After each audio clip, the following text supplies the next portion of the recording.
to get started. I know everybody's got a busy morning. Appreciate you coming out and having such a large crowd. That's tells me that people involved and interested in what's going on in the state. And there's a lot of issues out there, and maybe we'll have a chance to talk about it again as we can. And hopefully give you some good news along with the news that's not as good. So we'll do that. I think for us to start out first, I'm going to ask Paul Long if he would give him a blessing. Paul. Father, we come to you today. We thank you for the awesome privilege of being in this state, being in this country. God, we thank you for all your many blessings. We pray that you lead and guide us, Lord. We know that all sustenance comes from you. God, we pray that you just bless us. God, where things are short, God, that you make them fixed and work. God, we pray that you be with our leaders. We pray for our senators, our representatives, and our legislators, our governor, and everybody involved in our ruling authorities. That you would guide them as you guide the rivers. Lord, I pray that you would just be with us as citizens. That we make wisdom our forefront decision. And God, we seek your face daily. In your name we pray. Amen. First thing we're going to get started. First thing we're going to do to get started, we've got some folks I know has got to go to work. And you, where's she at? That ahead? Right here. Oh, okay. Yeah, if you would come up here. We've got some checks that we're going to give out this morning. This is some community development grant money, and this is for Valley High School and for the girls basketball team. So let's make sure we give them some congratulations. We appreciate this. This is community development money. Valley congratulations. You got anything you want to say? Yeah, Speech. I appreciate it because we are a small school and we don't have a lot of income. So this will help us to purchase uniforms, things that we need this year. So thank you. Thank you for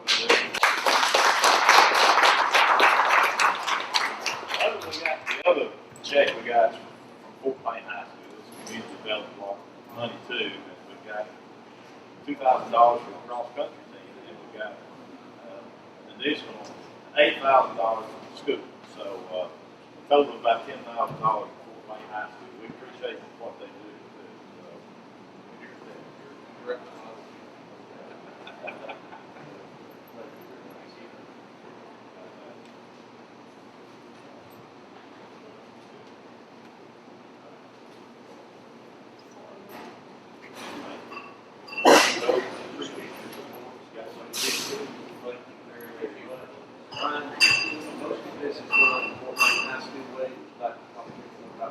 Sure. Pretty much any time we ever ask, we receive. We really do appreciate it. This will go towards our athletic programs, cross country, also towards football, track and field. We'll spend a little bit more of it maybe in the gym as well, but it'll be spread across our athletic programs altogether. None of it goes to anything else but specifically athletic programs to help support them. Anytime I ever ask these two gentlemen, I appreciate both of them because anytime I ever ask, we get what we need. And I really do appreciate that. And it will be money well spent. Thank y'all both so much.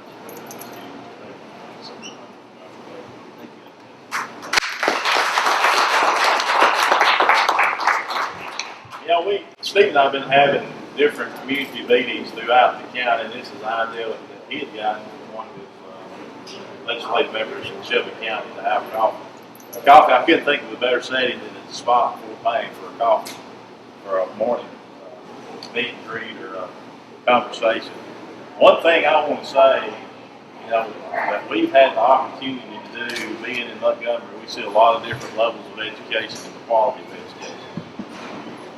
You do not realize at this point how good a shape Fort Payne High School is in the city school system. They do an outstanding job. I think they've inspired me, I know, and I think Steve too. We've had the opportunity to walk through the school with Mr. Cunningham and see the one-on-one initiative they've got for our children. It brings them into the 21st century. I know they've just changed out some of their iPads, or in the process of changing out some of their iPads. Chromebooks. Entire high school Chromebooks. Chromebooks. So that allows us to move that iPad from high school down to the elementary. Pre-K, pre-2 now all have their own iPad. That's awesome. That's awesome. How much money did you get out of the wire that $69,000. which is very much appreciated. Yes, yes. The thing about the Wired Act Steve's talking about, we had this for 2 years. First session, we got it through, but it got killed in Congress. This year, we got it through, it went to the governor, got signature, it brought 69,000 back to Fort Payne, which is just for the first year, by the way, and probably $250,000 to DeKalb County. This is really the first time that we've been able to put technology inside classrooms for our education system out of state lines. So the thing about that, capping and rolling reserve last year really enhanced the ability to put money back directly into the classroom. We went from a 20% count down to a 7% count, generated about $150 million we was able to use this year and went back into the classroom. And this is what's being paid for with the Wire Act. We put more teachers in 8, 9 for junior high. And we got buses for the first time in 10 years, I guess. We got Classroom materials. Classroom materials. Teachers not having to pay out of their pocket like they were. And those of you in education know that was happening. So we've actually been able to get them $5 million per teacher, I think, now. Back to where it used to be. So that money went directly into the classroom, going directly into career path. And those are two items I think are very important. And in Jim's instance, where he already is wired, this money can be used for device replacement, and that's what you've done. So, in other counties where it's not done, they're using it to get their wireless in place for the school systems, or if they have that, they can use it for devices. So. Yeah, the thing about the education, I'm excited about that. I think we're just now getting back to who we should have been for a long time. The thing that concerns me a little bit, I'm gonna throw this out there. Last year, you'd seen something that the governor had proposed to taking $180 million out of the education trust fund and put it in the general fund, the ETF fund. And I adamantly opposed that. And the reason was, our general fund budget is in a mess. But we finally got the education budget closer to where it needs to be. It's not exactly, but it's better. It's been since 2005, 2008. So we're getting there. My thing is, I don't think we need to tear up one budget to try to fix the other. And then you got two bad budgets. Alabama's one of the only states in the country that's got two budgets. And when I first went to Montgomery, I'm going to be quite honest with you, I didn't know if that was such a good idea. My concern was that we could put the money together and be able to fund all the agencies the way they need to be funded. But I know enough that at least when I got down there and seen what was going on, I changed my mind. And the reason I changed my mind, Medicaid is eating up everything we've got. We went from $300 million in 2010 to this year they're asking for over $800 million in Medicaid in just 6 years alone. And I know if we combine those two budgets, guess what? Medicaid will eventually eat up education trust fund too. So that's why I'm opposed to it. And we've got a bill right now that's a 7624 bill that kind of does it through the back door that I'm not real fond of. We'll see. I don't know all about it. We'll have to wait and see.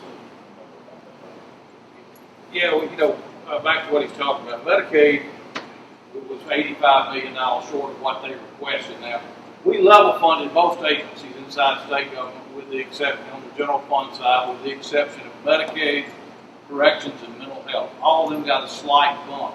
The rest of the agencies inside of the general fund budget were level funded. Medicaid's request was $100 million more than they got last year.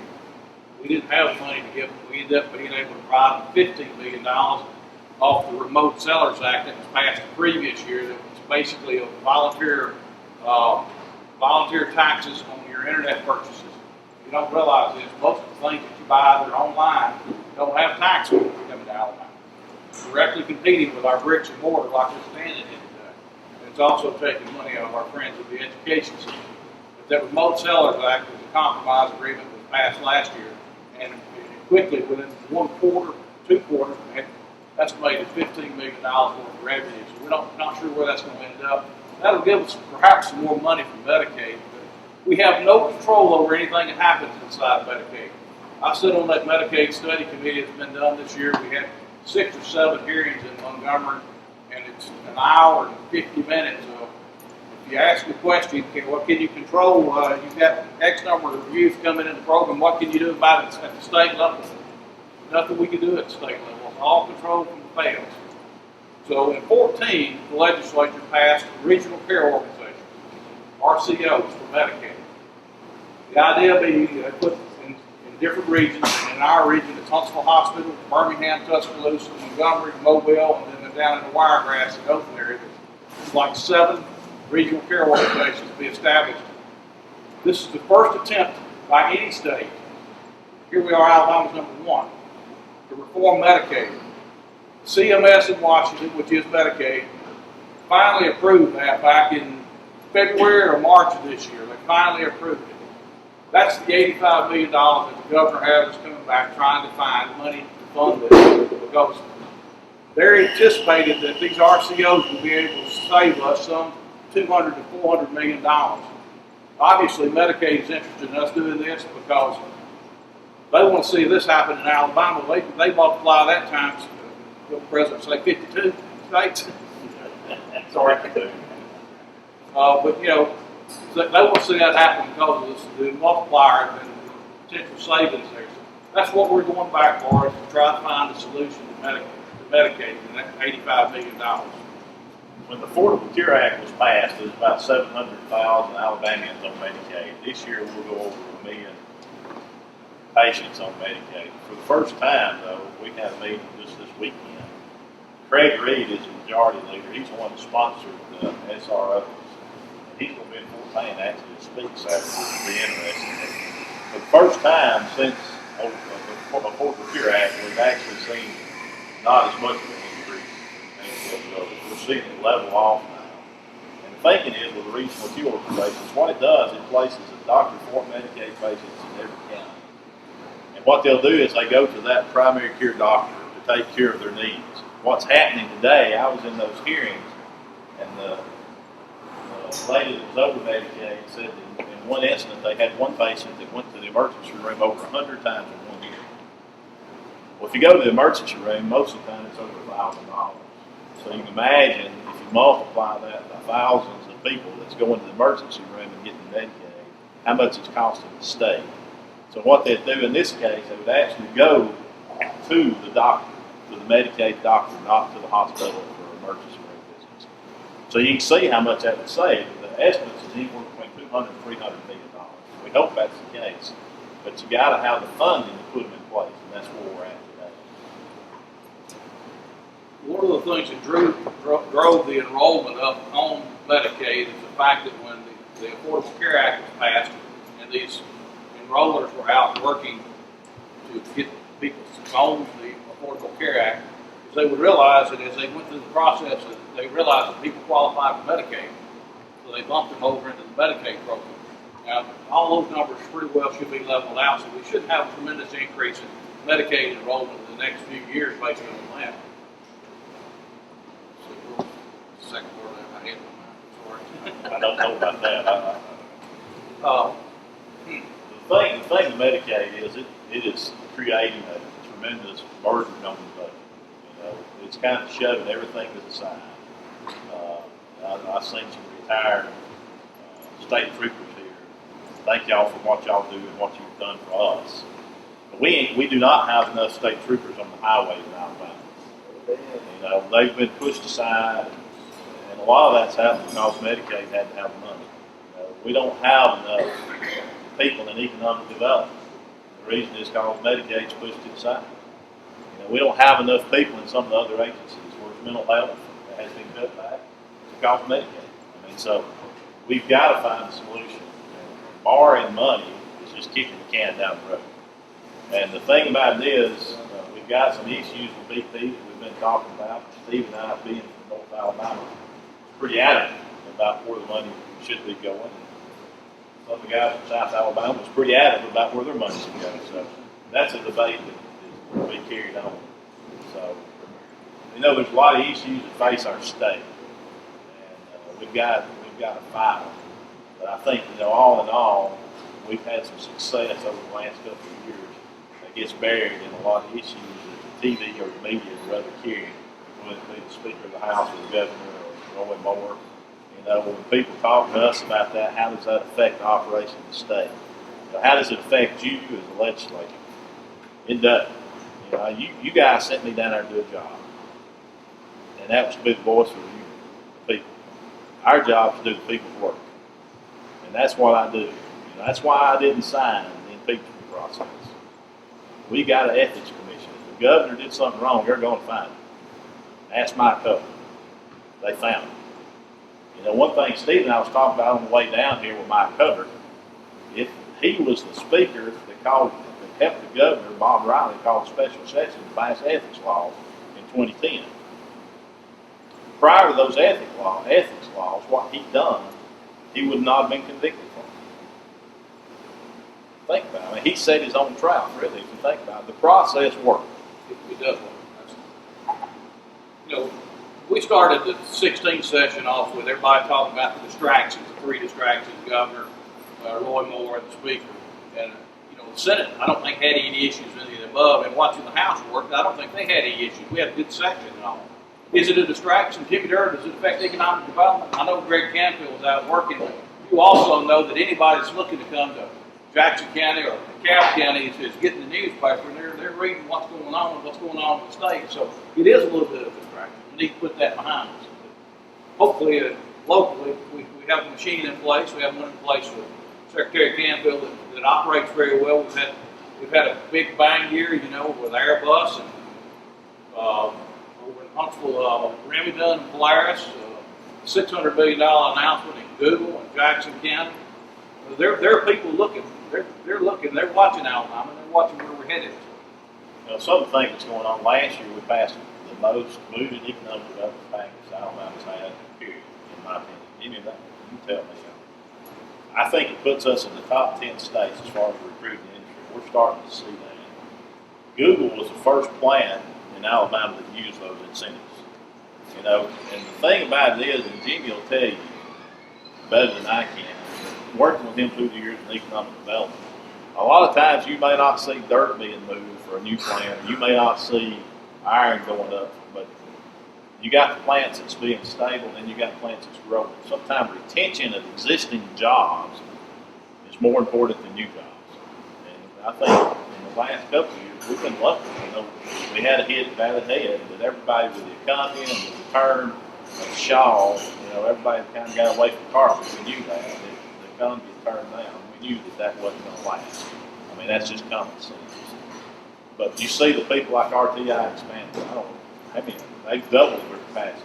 They're fixing to open up another fourth of what they've got. You see plasma expanding. You see, I don't know, Jimmy, you know better than I do. You see gas houses expanding. And you know what Don has done with gas houses and what they're doing today. Me and Steve had an opportunity to walk through the gas house a few months back. And I'm going to tell you, they need more room. And I think they've worked it out to get more room. So the retention and expansion of local jobs is vastly important. And I think, Jimmy, y'all done a good job, and I applaud you for what you're doing for that. And I hope the package that we're sending to you better. We did one this year. I was fortunate enough to serve on the platform committee. There were some House members that set the caucus agenda. One of those bills was an unborn fetus bill, which pretty much wouldn't allow Planned Parenthood to come in and buy fetal tissue. It was dignity of life that said that the fetus had to be born with the dignity of life, which means they had to be born, or buried, with their whole body. And that kind of helped the Planned Parenthood issue that people were concerned about. The mother had to make a decision then. That's what she had to do. The other thing was we did a small business incentive. I called Jimmy and asked him about that. We got it passed. It come out of committee. It's going to help employees with less than 75 employees to hire new employees. We passed $1,500 credit for hiring a veteran. and that passed $1,000 for an employee, $1,500 for that. We got the state task force to come out of that committee that I passed on the House and got Jim Cunningham on. We're working on that to try to make our schools the safety schools in the country. And I think it's vitally important today. With everything that's going on, we make a vital effort to try to do that. The economic package that was put through this time in conjunction with last year's has put us competitive with southeastern states. It's a pay-as-you-go as opposed to passing revenue bonds and giving them cash up front. the industry to actually pay as it goes. So we're seeing the results, like Nathaniel said. Google was the first plant in Alabama to use a data-side incentive plan, and then the last bills that we passed last year, the 3 economic bills we passed last year. We're excited to see that come. They have a 129-acre building pad up there. David, how big is a football field? Is it an acre? The playing surface? About 1 acre. 129-acre building pad. That's 129 football fields that you're prepared to do something with over there. TVA is installing a 14 megawatt substation up there. Their largest customer they have was the Department of Energy up in Kentucky that they lost.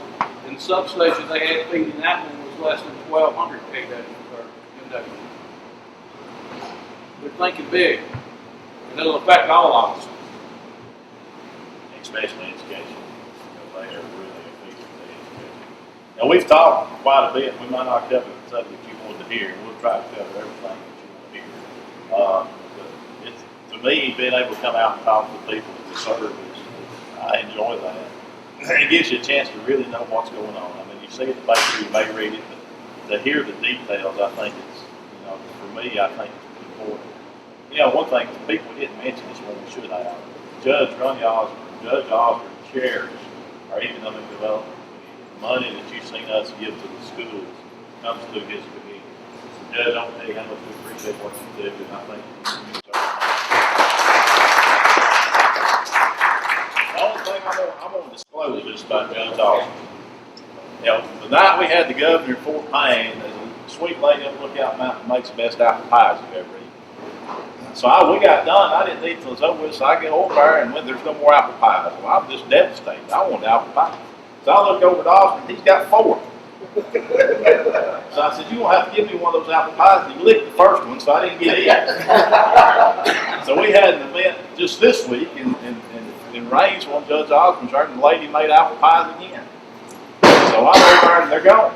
They're gone. I mean, completely gone. And I walked over to Austin's table and he said, you looking for one of them apple pies? And I said, I was, but they're gone. He said, I got some. I said, I would have thought you would have.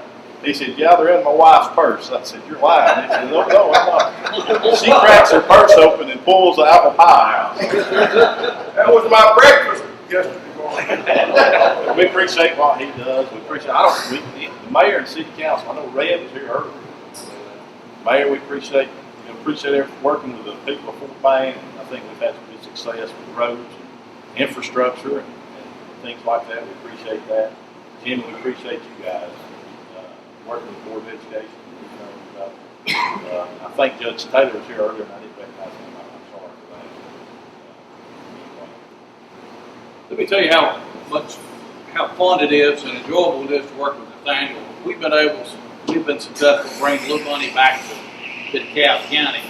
Nathaniel did not sign the articles of impeachment. My 2 House members in Jackson County did sign those articles of impeachment, and I haven't had any success in bringing any road money back to Jackson County. I'll be honest with you. I don't think it's there for the ask. And in talking with the highway director, I think he was pretty emphatic about another gentleman that signed it, and he said he's not getting it.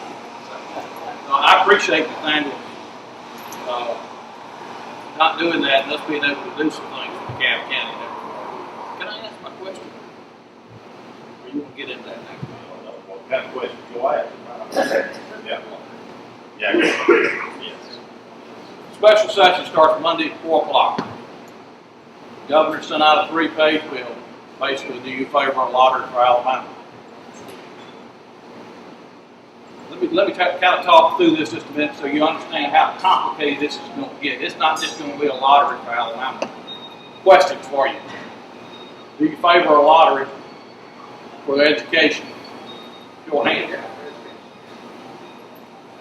Do you favor a lottery for the general fund? A few less hands. Hold on. Do you favor a lottery if it allows the Macon County dog track to have casino gambling? Do you favor a lottery if it allows Green Track in Macon County to have casino gambling? Do you favor a lottery if it allows the Quartz Creek Indians to have a fourth site in Alabama? Just to give you an indication of the outside factors that are going to start playing in on this, and already have started playing on it. Governor's 3-page bill. I don't know what will happen with that. Senator McClendon from down here at Springfield had a 31-word bill in the spring that he's bringing. It's now 19 pages long.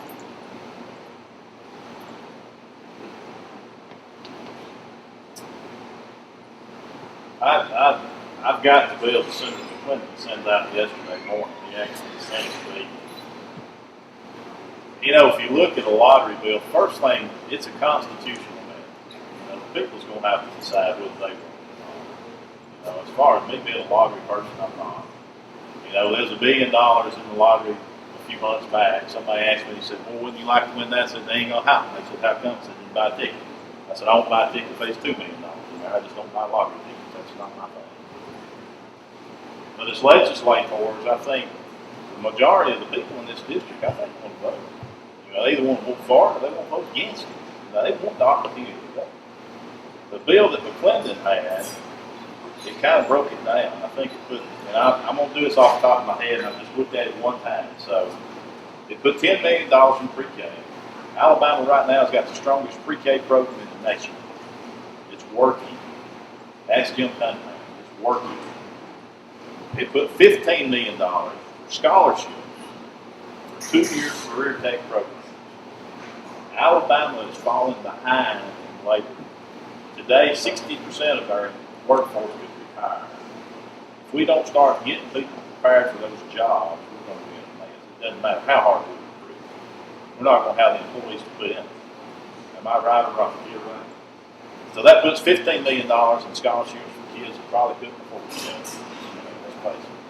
$75 million in the education, third of it to higher education, rest of it to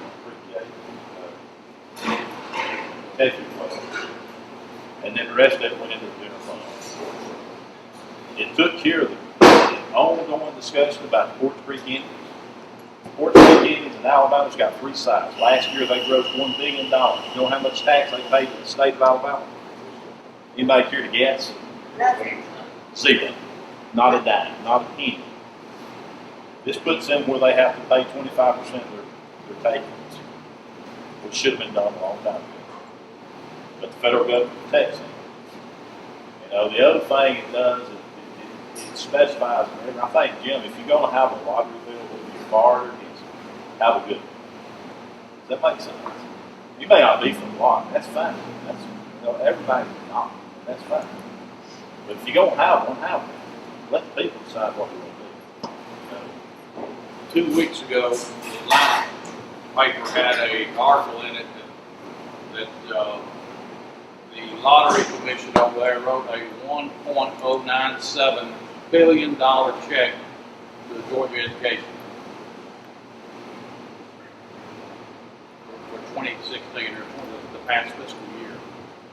In the 23 years they have been in existence in Georgia, it has averaged $746 million.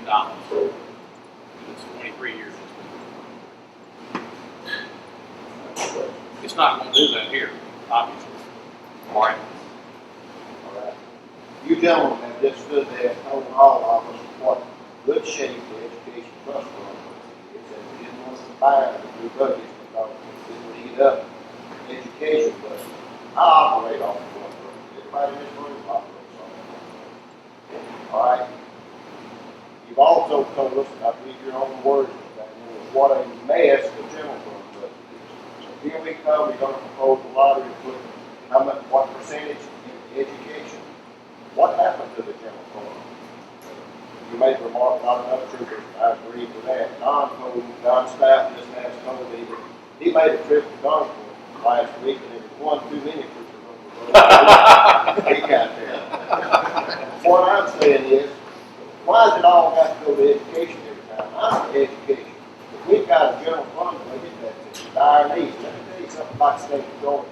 I have a daughter that's in her 16th year teaching County, Georgia. They have just came off a several-year period of taking furlough days. Not one penny of that money in the state of Georgia, and it goes to the teachers. That goes to fund the scholarship. They started out over there, when they first started, they had to take 10 days furlough every year. That's 10 days without pay. The state of Georgia that has the lottery is 15. They have just last year came off on the furlough. Prorated it down for 5.5 years. They came off. Check it out. I think my word on it. Check what's going on in the state of Georgia. It all goes to fund the scholarship. Don't have a problem with that. But you've got a budget that by is in good shape.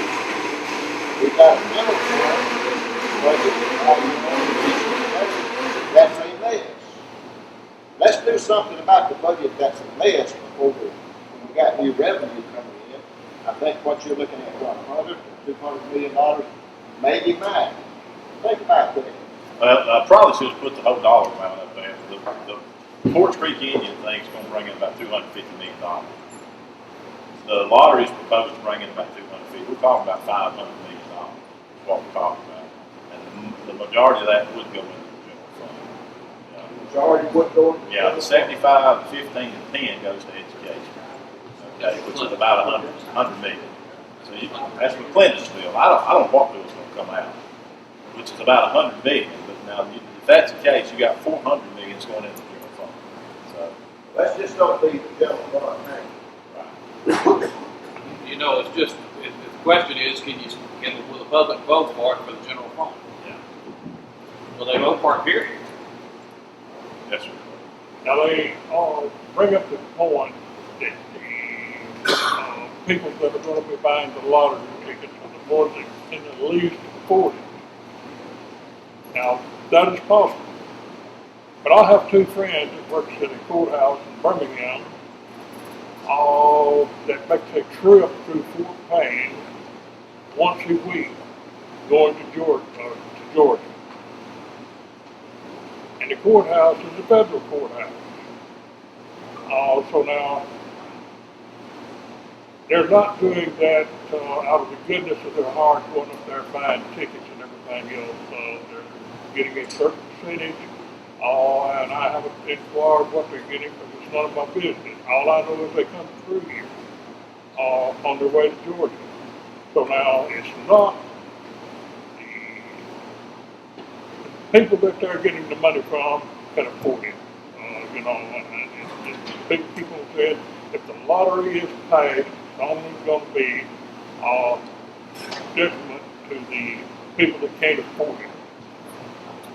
And I'm going to utter a word that a lot of people in here don't want to hear: taxes. But now something has to be done for the general fund.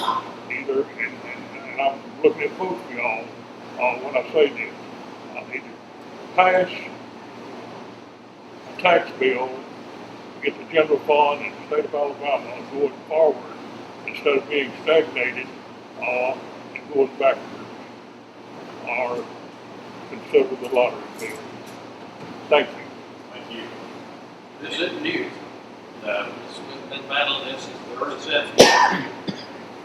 You know, the thing that we talk about as far as the bill that's coming up, you know, I just told you what was in the Clinton bill. I didn't tell you whether I'd go for it or not. I don't know. I'll have to make sure what's going to happen to it, where it's going.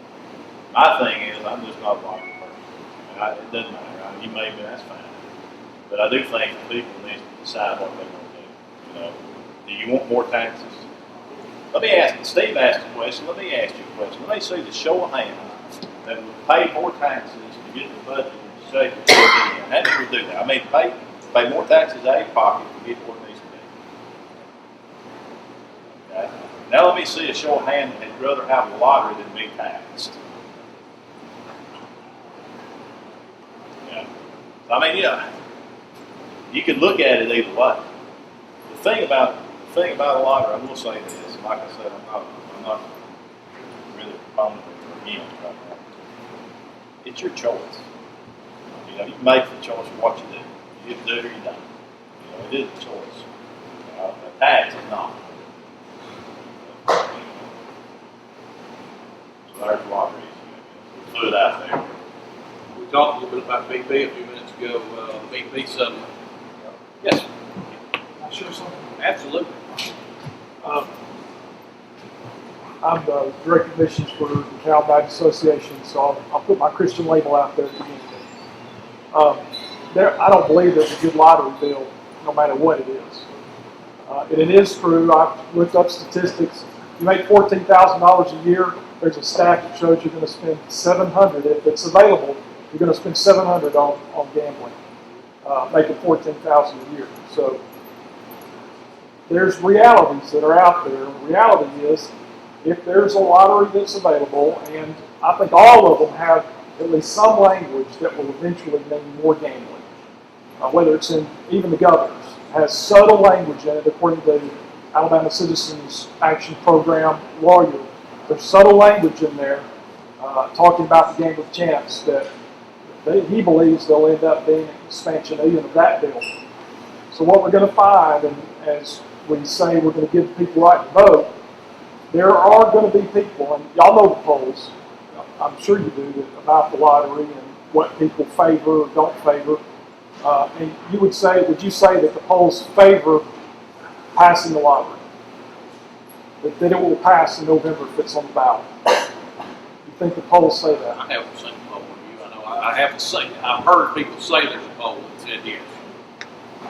So I think I'm going to say that if there's one on the ballot in November, apart from an act of God, it's going to pass. Maybe that because it's going to be a general fund lottery or something like that, people may be turned off from that and not an education lottery. But the way that everything is heading downward, it's just almost likely to happen. So what we were going to end up doing is we're going to have people who are going to become addicted. I lived in Louisiana for 5 years, only 5 years that I've lived out of the state of Alabama.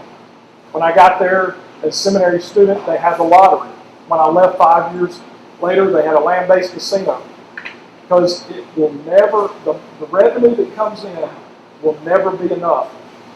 Because what happens is economic development is going to suffer because for every dollar you spend on the lottery, there is no economic development from that dollar that's spent.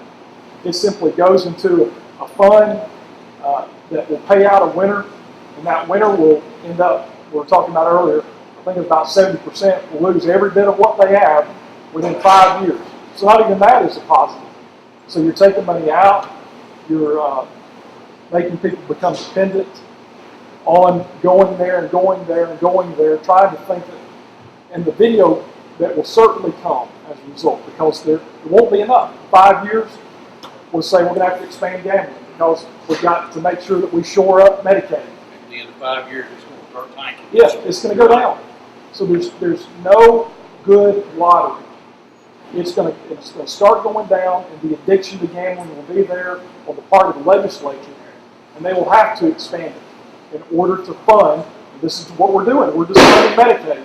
That's all we're doing with this.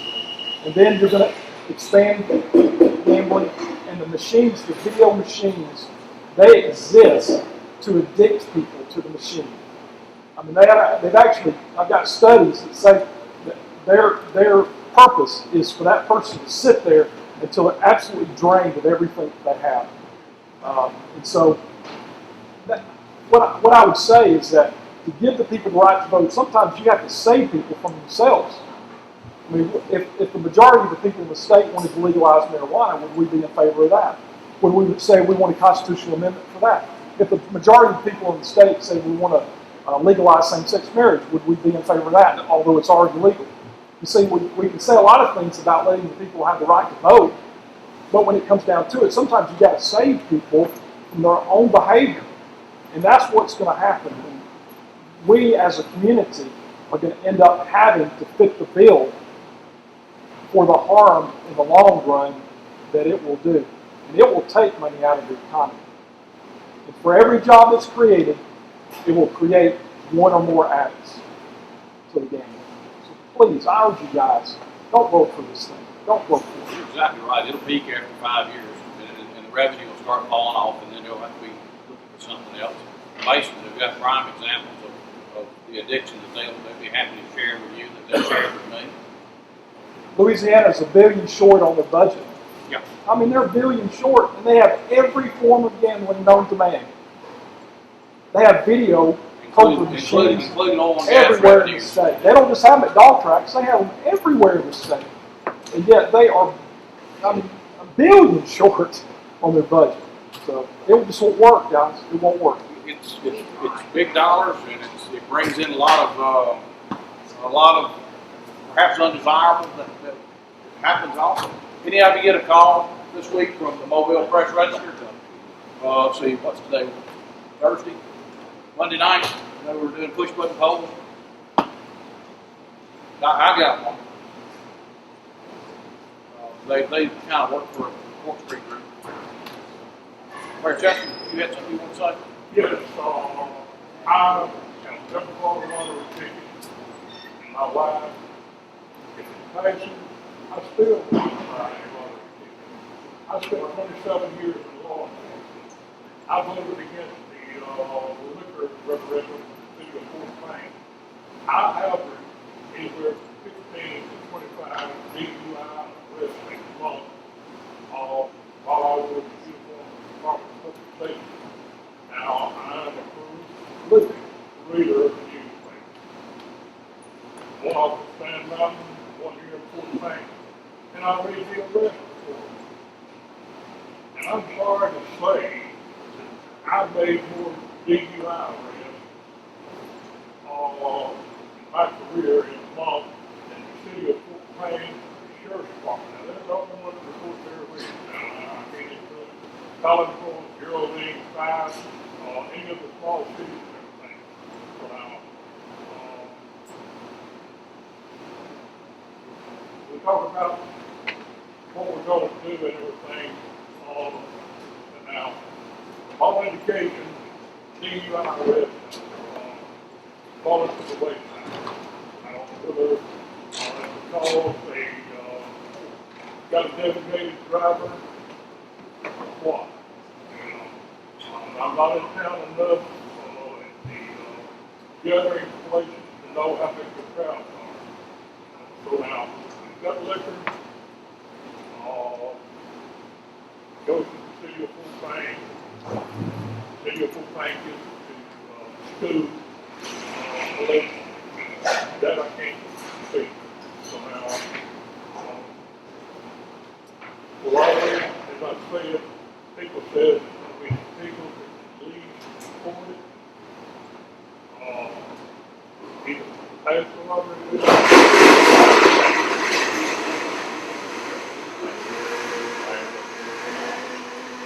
Well, I've got three things to bring up. One of them is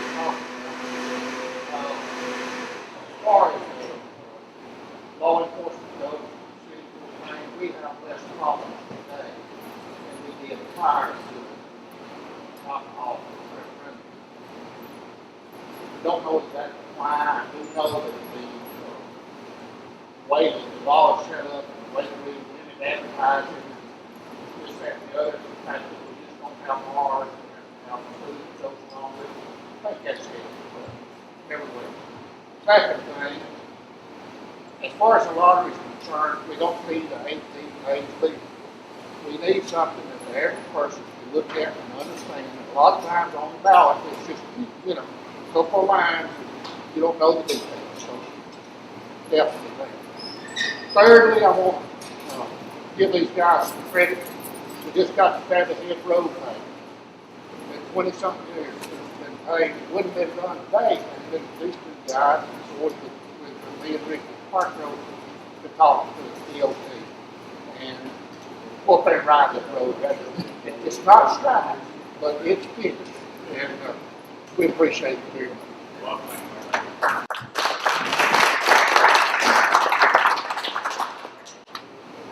We've taken a lot of time, and I know y'all got questions, but we'll try to answer any of them. We don't want to, well, there's some issues with different things. I thought about the tourism. I seen John here, and he does a great job with tourism in DeKalb County.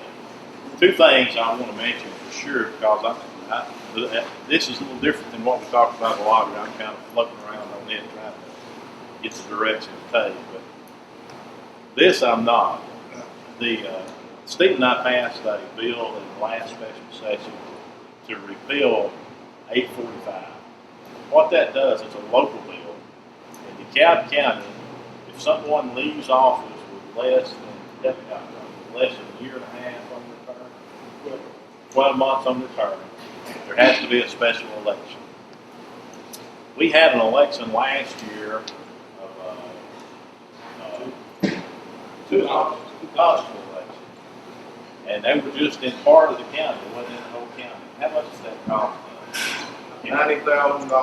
$90,000 out of general for the district. Now, if it had been a countywide race, how much would it probably cost? If it went into $250,000. Prior to that bill being passed, the governor just appointed somebody.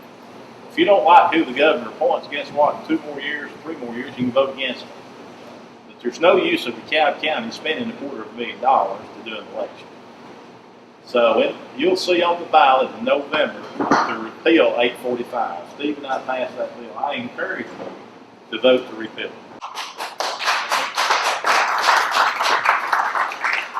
Also on the ballot in November will be a constitutional amendment to protect your state parks. Urge you to go vote for that. We did a press conference in Montgomery with Clay Schofield carried the bill in the Senate. Steve co-sponsored it in the Senate, Clay, and I co-sponsored it in the House. And what this bill will do will keep the money from being transferred out to the state parks. And a lot of things going on in the state park material is a major issue for us. So I encourage you to vote for that, to discontinue the transfer to state parks. I want to thank both of you because you guys played a primary role in getting this bill on the ballot.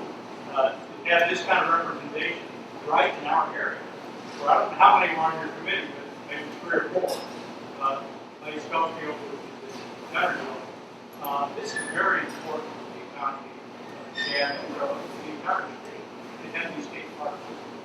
Okay. So thank you so much. We should continue to see some improvement out of DeSoto with, I think they're trying to bring the zip lines back in and some other things out there, so that'll continue to work out there. Anybody got any questions? Now, we've talked a lot, so you got any more questions? Rambled a lot. Rambled a lot. Jim? I just got a statement. Never before have I ever been contacted on the beach. Both of these gentlemen, when there's issues on economic development, they'll call us, and I know I'll cut it down and get some information for the bill of rights. And we certainly appreciate that. That means a lot. Local people to be able to give y'all input. We appreciate both of y'all working together to make a great night for the Senate and the House. Again, we appreciate everything that y'all have done. Y'all have done a tremendous amount of work for DeKalb County. Thank you. Just one question actually about the predicament Alabama's now in the Affordable Care Act and the exit of United Healthcare and the leaving only the option for independent purchases for Blue Cross Blue Shield, skyrocketing prices. I read yesterday in the national news that Alabama is now the most expensive state to buy individual Affordable Care Act insurance. What could be? A lot of people can't afford it. Blue Cross just raised their individual rates up another 40% this week. I know there's a pending lawsuit, but that's 2 years down the road before it's even Well, that's going back to, we've got to pass it and then read. Second of that. Nancy Pelosi and that. There's been as part of the Affordable Health Care in Alabama, we've lost 34% of our hospital facilities. Our services are suffering. We're losing rural hospitals left and right. I don't have an answer for that. It came down from the feds, and it's causing lots of issues across the country. There's going to be, we'll see a time when we're going to have to make a redirection of what's going on. There's no question about it. The things we've talked about with the budget and everything is really goes back to the Affordable Care Act. A lot of it does. Not everything, but a lot of it does. So I was in a meeting with Blue Cross Blue Shield last year, and they told me that they lost $130 million. They're having to carry people that can't, it's just tough to make ends meet. There'll be some things changing. One thing this is the second year I've worked on, and I still haven't put the bill together yet. It's kind of got a lot of moving parts, and we'll see how it goes. But we're trying to do a thing where and they are some concierge medicines. So what we're trying to do is the same thing with doctors. As a patient of that doctor, what you would do, you would pay $100 a month. He'd be on a retainer. He'd just take maybe 300 patients. So you just pay him directly each month, and then when you're sick, you go to the doctor. It kind of does away with everything. And I've worked with Blue Cross Blue Shield on it. They won't do it on percentages. They don't want to be eat up with it. But primary care doctor, what I would like to see, if you want to pay $100 a month or $50 or whatever it equates to, and you got a cold or you got a sinus infection or whatever, then you go to the doctor. And if you got a bank of money built up, say $1,500, and your visit's $200, he just takes it from the bank. It eliminates insurance altogether. So I think we'll see some things come up like that. Is it a fix all? No, absolutely not. But it is a beginning. I've been working with the Medical Association of Blue Cross Blue Shield now for 2 years, and hopefully this year we'll see a bill come out. But the thing I want, and I told both of them, I just want a good bill. I want it to be good for everybody. It doesn't matter if it takes a little bit longer, that's okay. Let's make sure it works. So we're working on that. Hopefully we'll see something out of it. We did pass the Healthcare Savings Act. You deduct that from your outline return last year. That's right. The thing is, let me give you an example of how I think it's important to do this. There's been a couple of times that we've had meetings and somebody says, maybe something like Brother Ken just said, and you think, that's probably a good idea. We had a bill come up last year that would, because of what we're seeing in this country and mixed marriages, and gay rights thing, we had it where that you couldn't sue a baker or somebody on the shop if they didn't want to do business with you. That's fine. That's what it should be. I had somebody say, they ought to include pastors in that ministry. So, of course, I thought about my pastor, Brother Kevin, and I thought, we really do. So we added that language where pastors could be sued too. So that come out of one of these meetings. Steve and I just got a bill passed and just got it signed into law. I had a young man come to me last year.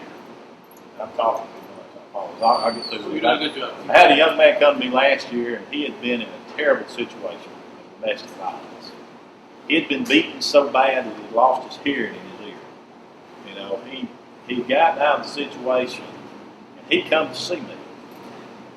And he said, Representative Ledbetter, so what I want you to do, he said, I've got 1,200 signatures. He said, this is what happened to me. And he told me the story about how he lost part of his hearing and he'd been beaten. He said, I want a tag in the state of Alabama where people see the back of the car and they know there's something that can be done about domestic violence. And I thought, man, this kid was, at the time, was 15 years old. I thought, how impressive is that? That a young man that has went through a tragedy like he has enough gumption to come to me and say, try to do this.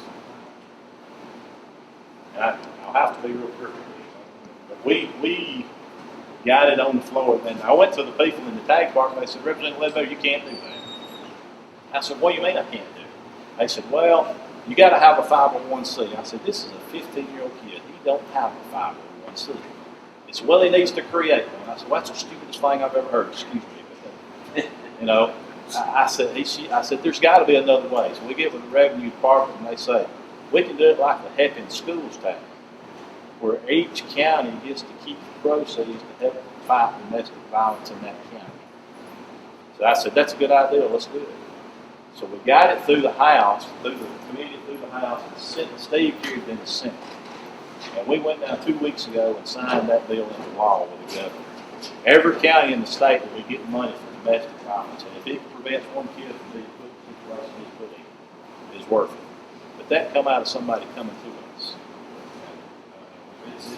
That was humbling on my part. stopped back by the day after the session was over. We didn't get out till midnight that night. I made the choice to spend the night, and I stopped back by Nathaniel's office. He picked up the telephone, called mother. She had tears.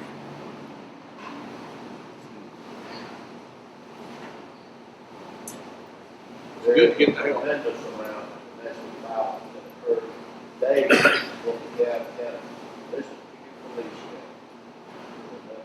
on a daily basis, officers responding to domestic violence all throughout the county. Perhaps one of the most dangerous things an officer does. And I want to say, I appreciate you too. You come in and you listen, and sometimes it ain't good.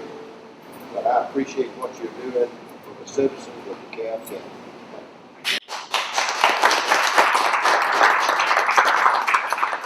I would second that. You guys are great to work with.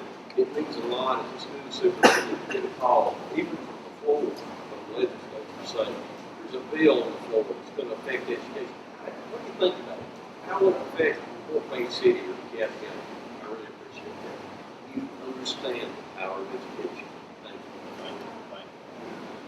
I've been in Montgomery before the big change happened a few years back, and we received a supermajority then, and I've been there since, and there's a big difference.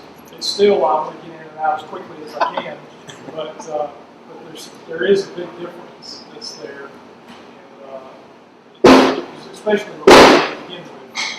So, it's just make good decisions for people overall. We are like grandkids when we go to Montgomery. They're glad to see us come, and they're glad to see us go. You know, the thing, it's exciting to see people from DeKalb County come to Montgomery. I mean, it really is. You think, well, you see us all the time. How come I'm going to tell you, it's refreshing. If Jim Cunningham comes and knocks on my office door in Montgomery, I know he sees me grin from ear to ear, but it's refreshing. It is. And it's good. We've had some fights on bills. On the phone with Jim, we had one this last year at the end of the session. We got it watered down to where it meant absolutely nothing. But the guy still got to put it on the attachment of the budget. So what? Don't mean anything. But anyway, we're going to vote. Last year we had 1,200 bills. We passed about 200. It's hard to get a bill passed. We're going to vote sometimes, and y'all ain't going to like it. You're going to disagree with it. And I respect that. But you got to understand, we've seen all the issues all over the state, and sometimes we may have a different point of view. Sometimes you are going to like it. But when you vote that many times, there's issues you probably won't like. But I ask you to think about it at a broad scale too. I used this yesterday morning. We did one of these in Scottsboro yesterday morning, and I had a House bill that Representative Haynes, District 23, had put in committee. Had 23 co-sponsors on the front of it. That's a third of the House members thought it was a good bill. They thought it should be had for consideration. That bill never came out of committee. It died in committee with over a third of the House members co-signing. It's difficult to get one out, but not difficult to stop one. On the gambling bill, you talked about the Indians, and you're going to tax them 25%. If they're federal and totally separated from any kind of government, how can you enforce that? How can a state enforce something like that? It's a compact government negotiation. But they're getting something out of the compact, i.e. a fourth cycle, or a. And it gives them limitations too. It gives them some rights in certain areas. And it's not only gaming that's not taxed, it's gasoline that they sell on their reservation, it's cigarettes. So Yeah. it would be like a contract between the Fortune and Indians, and the state, is that what it's going to be? That's a good way to put it. And this is not the first compact, but it's the first one in Alabama. This happens in other communities. This happens in Florida and other places already. I don't know why the governor hasn't gone to them other than they want something for the contract. Is that what they were proposing last year? The courts tried, is that? When they offered the $250 million, yes, ma'am, very similar. They were negotiating for a fourth site. They've already got 3 sites in Alabama, and they wanted a 4th one. And with that, they would say you can tax us 25%. So, I mean, some people, since they're already here, say, well, you know, it'd be better to give them one. It would be Milton McGregor, those folks make this for a while. So, I don't know. All that's up for today. Between the 4 sites, I don't. I can tell you, when you talk to them, Robbie McGee is their legislative guy, and Robbie would, excuse me, I don't mean to sound like a smart one. Robbie was standing talking about his beautiful penthouse in Wetumpka, Alabama. Now, that's an oxymoron to me. But he talked about the Alabama River flowing around the base of the penthouse in Wetumpka, Alabama. And I have to say, my mind went to 250 plus acres at the city of Scottsboro on the south side of Goose Pond Island. 7 miles straight down the river. Who knows where they want it? You know, there are so many factors out there. Who knows? You know, Bryant Jr. That would affect DeKalb County. It would affect all of northeast Alabama. Paul Bryant Jr. has bought the Arches Cove Hunting Reserve. If any of y'all been down Arches Cove Hunting Reserve, go up to Uniontown, take a right, go down to the bottom of the river below the Guntersville Dam, where the Paint Rock River flows out just right across over there in the middle of nowhere. But he had the group that bought that, so you know, who knows? Who knows where it's going. John, you had your hand up. What? Yeah, I appreciate you guys. Talking about the bill here today. Everybody's running in on that, you gotta give something. We feel something you claim to push and then we have done the same. There's things that's going to happen. We got people in the South Alabama that we might be North Alabama. Get that thing bad, might get done on the board. So they don't get something. Anything, I know everybody's doing what they're saying, but nothing clean comes through the house. Even the Senate, they just reading the house. They got work there. So this is an important issue. I appreciate what you said there, but I know I read the fact that there's 6 states in the United States that have a lot of forward now. And so that's like building. We're all hurting the money in the community, the state, everybody like that for Mayor, I'm a prime example of that in this last session. I represent part of Huntsville. Known Mayor about it since back to the University of Alabama days, back in 1902.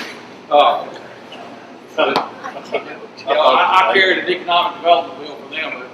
They do through tax tips, tax increment financing districts, how they finance their economic development.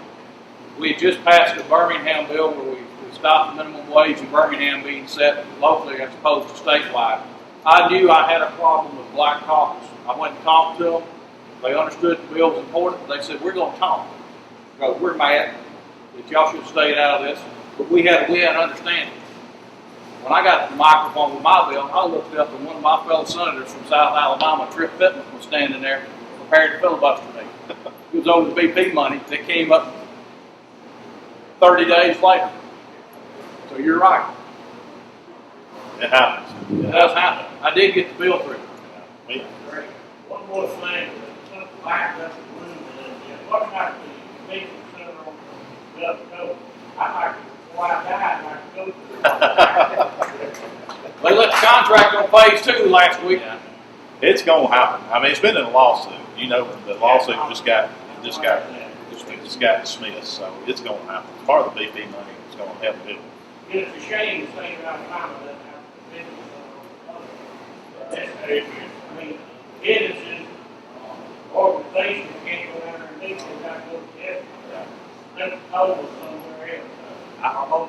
I agree. Do you understand the hang up and why that was happening? Yeah. guy that owned the Perdido, the paint building down there is fighting tooth and nail. He lives in Huntsville. The guy held up by a Huntsville legislature, part of it. That's what I'm talking, everything's running clean. It's all connected. Yeah. Well, yeah, let me, a quick example of that. I'm going to make this quick. This last session, I had a bill come up, and it was for the Department of Transportation, and it was to increase the bid fees. And the reason was because they lost about $4 million. People were so low, they had to cap it $10,000. People would put $10,000 up to see what the money was going to be. And then they'd pull out. The state lost about $4 million last year because of that. So I carried a bill to increase that amount where they couldn't do that anymore. A gentleman from Birmingham, I was on the Small Business Committee at the Birmingham Water. And y'all, if y'all read the paper, y'all had to see about the Birmingham Water. We've tried to clean that up. And you think about, well, we deal with issues in DeKalb, but it's all over the state. So I'm the one that seconded that out of the committee to make sure we got it cleaned up. This guy was an advocate, keeping it the way it was. So he helped me up at the well. I had to carry the bill over. And I asked him, I said, John, what are you doing? He said, well, you know why it's about that Birmingham water bill. I said, this ain't got anything to do with that. He said, I know, but you shouldn't have voted it out. I said, listen, we need to make peace. This is going to be good for the people of Alabama. He said, I'm good. I just want to stand up here and talk to you for a while. I said, okay, we're good. So we got it out. Thank you. It happens. It happens. Anybody else? Thank you all for coming out. Say a little prayer for us next week. Yeah, first of all, I appreciate Steve. He is great. He's been great to work with. You know, the monies that we pass out, we both get community development money, we both get some DDA money. And usually we just join ours together. You know, what's good for DeKalb County is good for DeKalb County. What I do is good for Steve. So I appreciate him. He's been good to work with. Working together, I'm telling you, it makes a lot of difference. You know, working together makes us get money like we got to pay for Battle Head Road. You know, working together helps us get the money like we to serve. So, education. I appreciate Steve. Mom always said you get more done together than apart, so.